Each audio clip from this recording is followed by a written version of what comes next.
Taos-puso po kaming nagpapasalamat dahil dininig po na ating mahal na Gobernador Daniel Fernando ang kahilingan namin na ma-upgrade ang eye center at para makatugon sa mga pangangailangan ng mga Bulakenyo. Maraming pasyente po matutulungan. Ito po mobile clinic na to, meron po laboratory, may x-ray, may ultrasound. I-attach po ang license niya sa provincial hospital. Congratulations po mula po sa Department of Health, Central Luzon.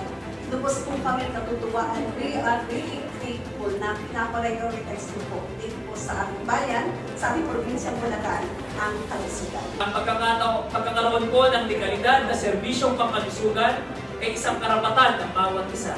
At sa pamamagitan ng bagong departamentong ito, ating itinataguyod ang karapatang iyon. Kasi pagdasal natin sa Diyos na lahat ng ating gagawin ay maging mabunga, lahat ng ating gagawin ay maging matagumpay, at lahat ng ating gagawin ay gabayan niya. Okay?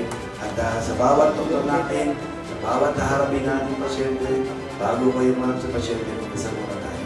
Harapin natin, bigyan natin ang pagaling ang ating mga pasyente. So anyway, maraming salamat. God bless Bulacan. God bless PMC.